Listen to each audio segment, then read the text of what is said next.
Oi, pessoal! Vamos iniciar aí a nossa aula de hoje com a correção das atividades de português e matemática que eu trouxe para vocês nessa sexta-feira, tá? Dia 4 de setembro de 2020. Começando aí, né, pela atividade de português, o nosso ler e escrever, página 205 a 208.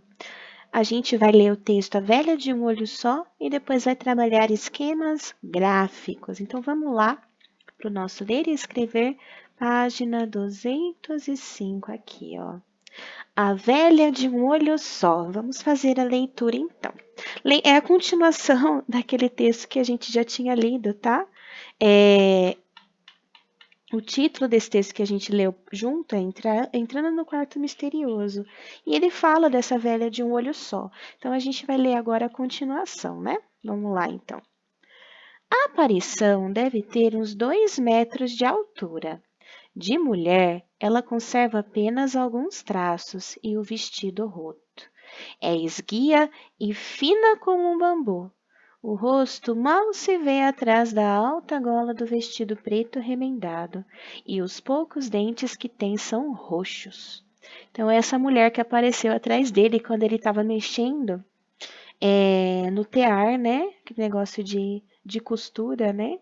Aí apareceu essa mulher. Ele estava aqui filosofando, né, sobre os teares, e aí ele sentiu essa presença, né? Tia Clara estava certa, né? Apareceu a velha de um olho só para ele. E agora ela está descrevendo essa velha para a gente, ó. Na cabeleira desfiada, um lenço sujo seguro os poucos fios, deve ser segura, né? Deve ser erro de digitação aqui, ó. Um lenço sujo segura os poucos fios de cabelo presos em esparsos tufos aqui e acolá. A velha ria-se de maneira torta, virando a boca para o lado, como as antigas senhoras que fumavam cachimbo em demasia. De dentro daquele corpo esquelético ainda saiu uma frase: Peste! Vou aprisionar você para sempre nas tramas deste tear, como fiz com os outros, né? Bem horripilante aí. Achei tão previsível aquela figura. Até aqui, pois, sem cerimônia alguma, ela parece ter se desligado de minha presença. Pois, puxa, me perdi aqui. Ela parece ter se desligado de minha presença. Puxou uma velha cadeira que acompanhava o imobiliário rústico daquele quarto e se assentou relaxada, as pernas abertas sob o vestido. Lembro-me de uma imagem que vi na igreja do Rosário em Lavras e depois vi em outras igrejas de Minas. Chama-se Santo de Roca. Trata-se de uma figura de santo montada sobre uma armação de madeira, um santo vestido. Quando o barroco era mais pobre, as irmandades religiosas de Minas Gerais não tinham dinheiro para imagens caras em madeiras nobres ou outros materiais, e assim iam segurando uma profusão de bonecos nos nichos e altares das igrejas. Gente, eu acho que para uma história de um conto de mistério, o autor ele viaja muito na maionese. A gente não sente um clima de mistério com a história dele. Começa a falar de parte de história mesmo, né? Coisa antiga, e a gente fica aí, tá, mas e a velha que tá na sua frente, né? Eu não gostei muito da escrita desse autor, não, mas vamos lá. Quase todos feiosos, magérrimos, tristonhos. A bruxa lembrou-me um desses santos.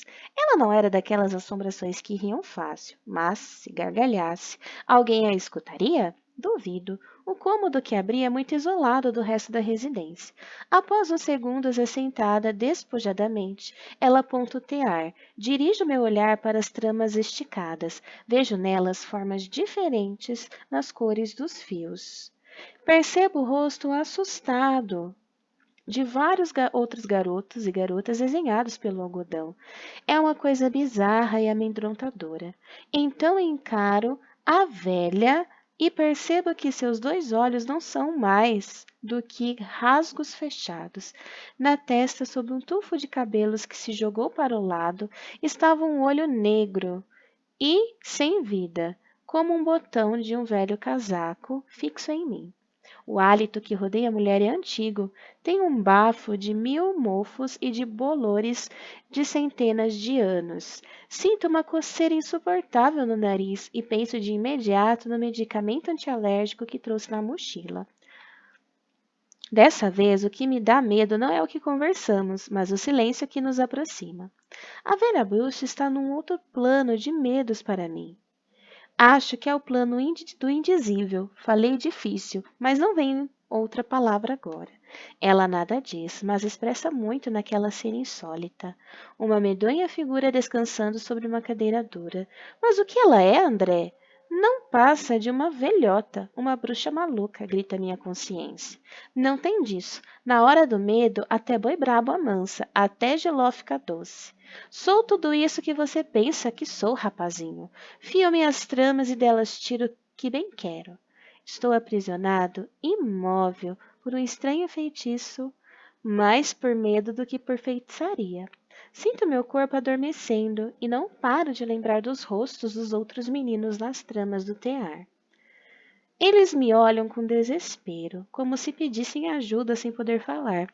Está curioso para saber da Roque e do Fuso, André? Vou lhe explicar tudo, enquanto você vai meditando suas caraminholas. Resmunga a aparição. Um cenário horroroso se forma sobre as tramas, no lugar em que havia a imagem dos rostos dos meninos. Enquanto ela narra sua história, eu vejo os fatos se desenrolando como em um filme. Sou uma velha de um olho só, fiandeira de roca. Pego fibras finas junto uma primeira torcida do polegar e do indicador, e é assim que vou fazendo crescer o fio. Então, com o fio crescendo, enrolo no fuso, girando rapidamente pela fiandeira, usando o polegar, o indicador e o dedo médio na ponta superior do fuso, rodo da esquerda para a direita, como um peão preso ao fio, que vai torcendo e vai se enrolando, formando a maçaroca. Da maçaroca, o fio é tirado e enrolado em um novelo, e está pronto para ser trabalhado. Ela vai falando gesticulando, faz uma mímica perfeita e não consigo tirar os olhos de suas mãos finas e duras. Quando me sinto desfalecer de cansaço e medo, sou surpreendido por Eurípides, que a tudo espreitava. Eurípides é o gato, né? Um gato que com certeza tinha entrado sem que eu visse. O pulo que ele deu no cangote da velha me tirou do torpor hipnótico em que estava. Fui salvo por um gato, quem diria, e depois disse que os gatos e o bruxo se amam, nem sempre.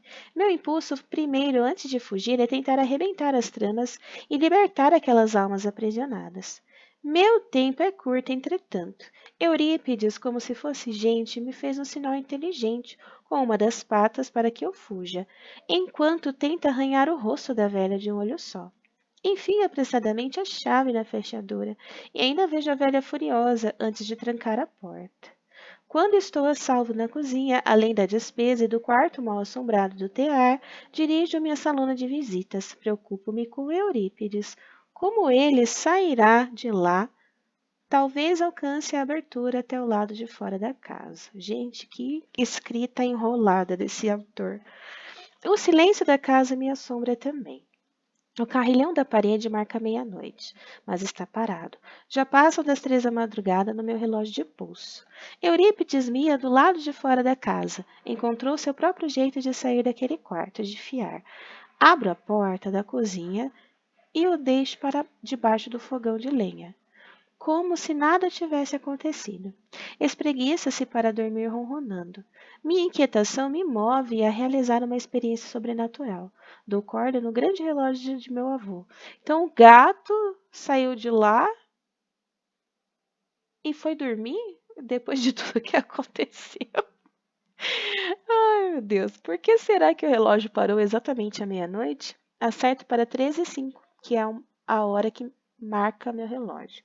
Pego novamente a antiga chave esverdeada e abro a sala maldita. É como eu pensei. Nada, tudo calmo. Ainda olho aterrorizado para as tramas esticadas no tear.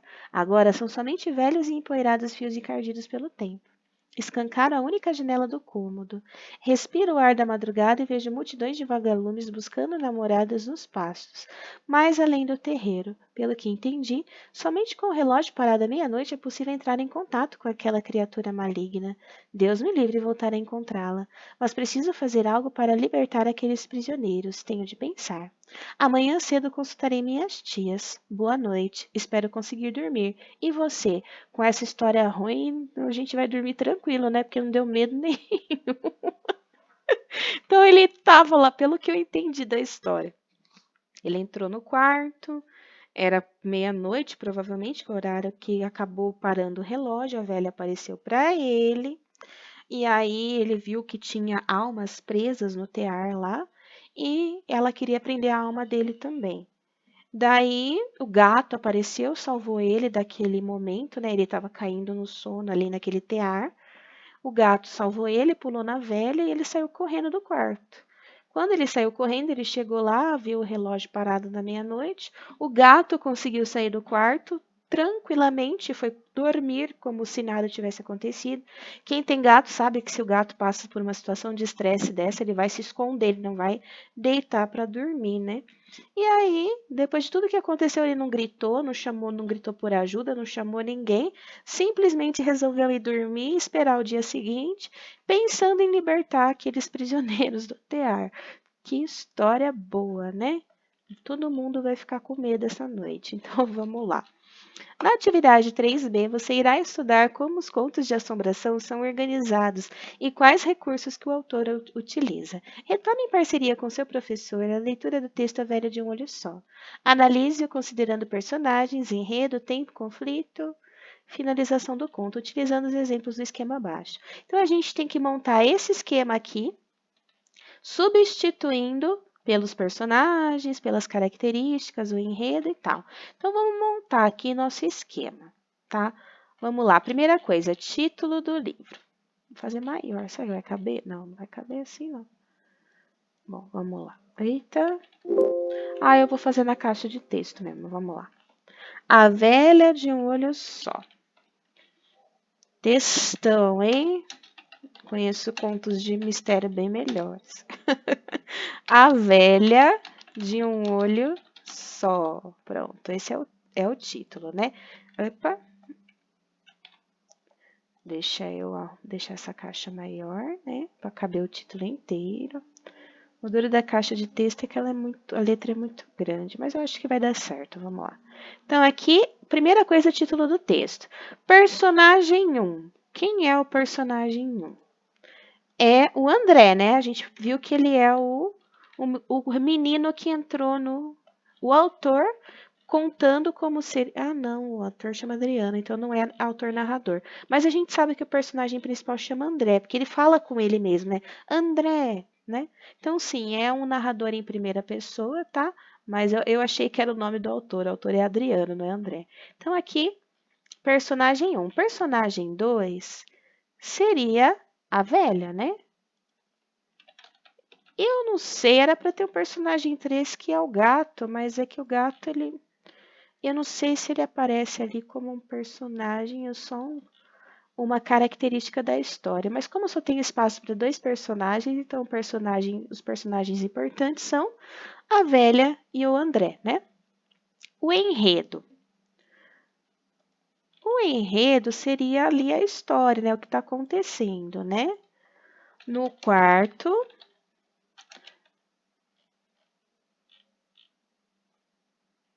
André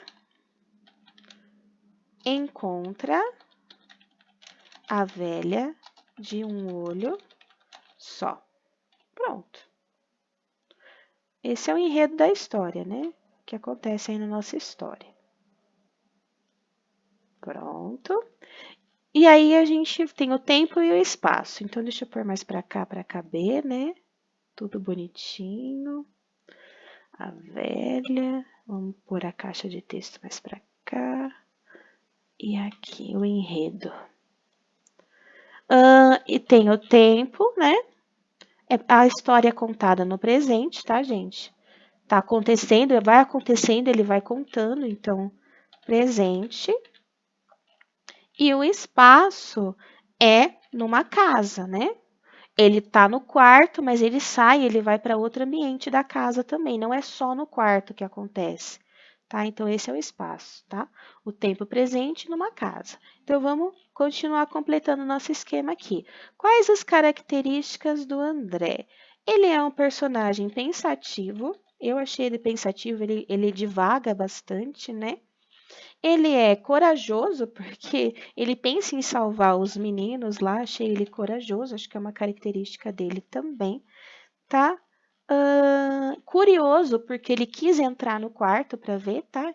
Então, são essas as características do André. Ele não se descreve fisicamente, né? Ele não fala como ele é, eu sou moreno, eu sou loiro, eu sou criança, sou adulto. Eu imagino que ele seja um menino, pela forma, porque geralmente quem se mete nessas tretas de entrar no quarto e ficar olhando as coisas, né? Geralmente é um menino, né? Uma criança que gosta desse tipo de aventura, né? A velha, quais as características dela? Ela é malvada, né? Porque ela gosta de aprisionar almas no tear dela. Ela é magra, né? Fina. Ele chama ela aqui no texto, ó. Deixa eu até voltar a parte que ele fala dela, né? Ele descreve ela aqui no começo do texto. Ele descreve ela com cabeleira desfiada, dentes roxos. Tem bastante característica dela, né? Poucos fios de cabelo presos, corpo esquelético, que mais? Mãos finas, né? Ele fala das mãos dela, que são finas e duras. Ela tem um olho só e esse olho só fica na testa, né? Ele fala que aonde seria o espaço dos olhos é vazio, mas o olho mesmo fica na testa, tá? Em vez de fino, eu vou colocar corpo esquelético. Esquelético. Que mais? Olho na testa e dentes roxos, né? Então, a gente tem essas características aí que o texto tem da velha, tá? O corpo esquelético, né? Um olho na testa, dentes roxos, tá? Essas são as características da velha no texto, tá? Pelo menos que eu achei ali, porque em relação à personalidade dela, a única coisa que mostra é que ela é malvada, né? Porque ela quer aprisionar crianças no tear dela, a alma das crianças. E foi essas as características, tá? Que a gente observa dela. Tem características físicas, né? A gente pode colocar o cabelo dela, né? Poucos fios de cabelo. Descabelada, né? Aparência de uma velha mesmo, ela tem, né? Daquelas velhas bruxas que ele fala. Então, aqui no enredo, situação inicial. A situação inicial. André entra no quarto, né? Conflito. Aparece a velha, de um olho só. Clímax. A velha tenta prender a alma dele no tear. Foi o que eu entendi ali que ela tentou fazer. Desfecho. André é salvo pelo gato, tá? Foi isso que aconteceu. Então, aí a gente montou o nosso esquema, tá? Com a história aí, tá? Isso é um esquema gráfico.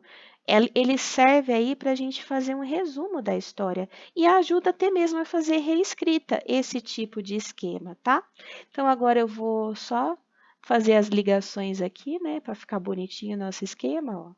A velha de um olho só, né?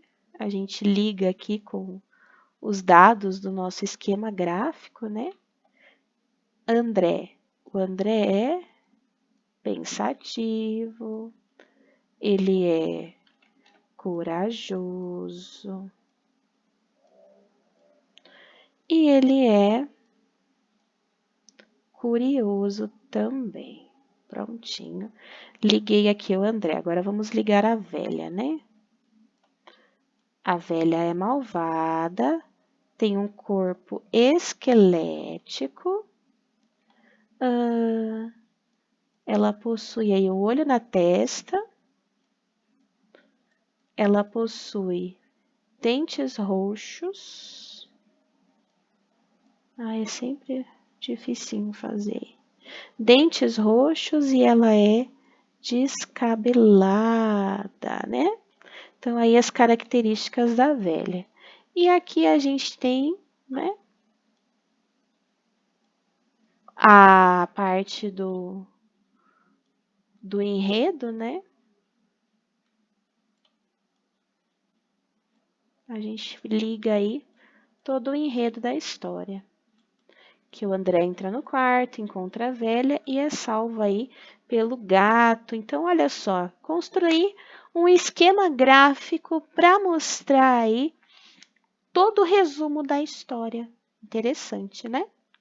Ficou aí, então, eu usei este esquema e só preenchi com as informações do texto a velha de um olho só, tá? Então, o personagem principal é o André, né? Aparece o nome dele na história. Quando ele fala, né, com ele mesmo, né, André. Mas o que ela é, André? Ele perguntando para ele mesmo, né? Então, o nome dele é André, tá? Não sei quantos anos ele tem, acho que a história não deixa claro pra gente, mas são as características aí que nós conseguimos extrair do texto, tá? Todo esse esquema gráfico aí, então, tá bom? E a gente tinha também uma atividade de matemática no EMAI, página 63 até a página 64. Então, vamos voltar lá na página 63, tá? Aqui a gente tem uma atividade com fração, né? Então, vamos lá. A professora Adriana escreveu na lousa essas duas frações, né? Como podemos ler cada uma das escritas? A primeira é 2/5 e a segunda é 3/5. O que você prefere ganhar? 2/5 partes de um chocolate ou 3/5 partes? Se a gente for analisar, né? 3/5, pois 3 partes de 5 é mais do que 2 partes de 5, né? Se eu dividir o chocolate em 5 partes, 2 partes é maior do que 3 partes é maior do que 5. Que número é maior? 2/5 ou 3/5? Por quê? 3/5, pois representa 3 partes de 5, tá? Depois ela escreveu 1/2 e 1/3. Como você lê cada uma das escritas? 1/2 e 1/3. O que você prefere ganhar? Metade de um chocolate ou 1/3? Melhor metade, né? Metade, metade, pois a metade é maior que um pedaço de 3, tá? Que número é maior, 1/2 ou 1/3? 1/2, pois representa a metade.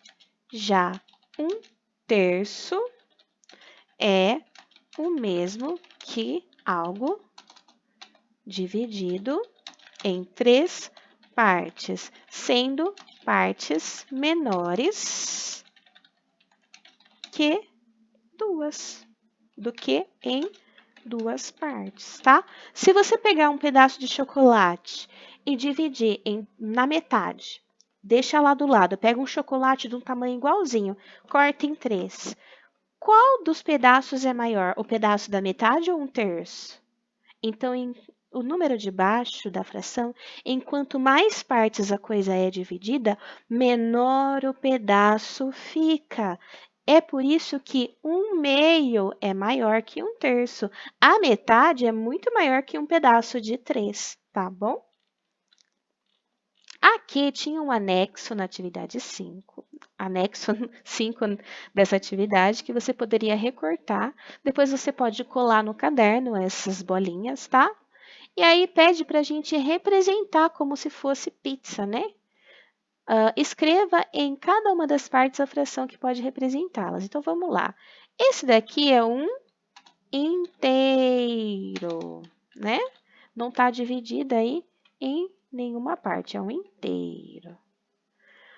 Aqui eu tenho um 1 meio, tá? Então, aqui é a fração de 1 meio e 1 meio.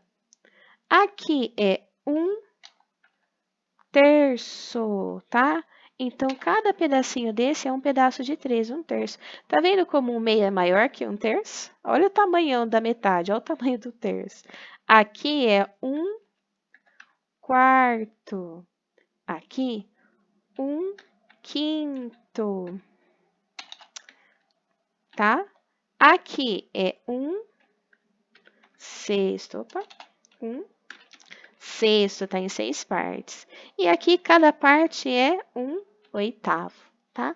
Então, aí, uma parte de 2, uma parte de 3, uma parte de 4, uma parte de 5, uma parte de 6. E aqui, 1, 2, 3, 4, 5, 6, 7, 8. Então, aqui não é um sétimo, não. É um oitavo, tá em 8 partes iguais, tá? Então, vamos lá.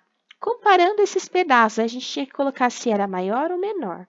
1 meio, o pedaço é maior que 1 terço, né? Então, símbolo de maior. 2 terços e 2 quintos, ó. Se eu pegar 2 terços, eu pegaria essa parte, tá? E essa daqui, ó. Tudo isso seria 2 terços, né? 2 pedaços de 3 aqui, ó. Tá? É maior que 2 quintos, ó. 2 quintos seria isso daqui, tá? Se eu for comparar 2 terços com 2 quintos, o 2 terços é maior que 2 quintos. 5 oitavos. 5 pedaços de 8. 4 é mais que a metade, né? E 4 de 5 é quase tudo, tá? Então, 5 oitavos é menor que 4 quintos. 1 quarto e 1 oitavo. 1 quarto é maior, por quê? No 1 oitavo foi dividido em mais partes, então cada parte é menorzinha que 1 quarto. 3 quartos é quase a figura inteira, né? E 4 sextos, ó, 1, 2, 3, 4, aí sobra um pedacinho maior a esse. Se a gente for pintar, ó, vou pintar até de verde, ó. 3 quartos, né? É isso aqui, ó, 3 quartos. 3 pedaços de 4. Vocês precisam pintar também? Não, mas eu só estou pintando para comparar, tá bom? Ó, 3 quartos. E se eu pegar 4 sextos, ó, 4 sextos, 1, 2, 3, 4. E a gente for comparar, 4 sextos é um pouco mais da metade, tá? Já o 3 quartos é quase inteiro, tá? Então, o 3 quartos aí acaba sendo um pedaço maior que 4 sextos, tá? Se vocês comparar essas duas figuras, ó, o 3 quartos é um pouquinho maior que 4 sextos. 1 meio e 3 quartos. 1 meio é só metade. 3 quartos é mais que a metade. Então, 1 meio é... Opa! 1 meio... deixa eu pôr de novo. 1 meio é menor que 3 quartos, tá? Então, 1 meio é metade. 3 quartos é mais da metade. Então, 3 quartos é maior. 1 quinto e 1 oitavo. 1 quinto é maior que 1 oitavo. Por quê? Um pedaço de 5 é maior que um pedaço de 8. Se eu cortar em 8 partes, os pedaços serão menores. 1 meio e 5 oitavos. Então, aqui, se eu pintar 5 partes de 8, aqui, ó, 4. 4 pedaços de 8 é metade. 5 pedaços de 8 é mais que a metade. E 1 meio é só metade. Então, se 5 oitavos é mais que a metade, então 1 meio é menor que 5 oitavos. E 3 quintos e 2 sextos, tá? Se eu pegar 3 partes de 5 aqui, 3 quintos, 3 partes de 5, e eu pegar 2 sextos, ó, só 2 partes de 6, ó, 1, 2, é bem menos, né? Então, 3 quintos é maior que 2 sextos, tá? Então, assim, tendo essa noção, a gente consegue comparar as figuras e saber se é maior ou menor aí a fração, comparação de frações com denominadores diferentes, tá? Então, façam a correção aí das atividades, tá? Essas eram as atividades de hoje. Qualquer dúvida, então, é só mandar para mim. Só vou conferir aqui a de português, se realmente foi tudo, né? Era até a página 208, foi sim. Era só o esquema gráfico mesmo, tá? Então tá tudo certinho, tudo corrigido, é só vocês corrigirem. Quiser apertar um pause para ver melhor. Provavelmente esse esquema gráfico deixou vocês com bastante dúvida. É só conferir bonitinho, tá bom? Um beijo, tchau!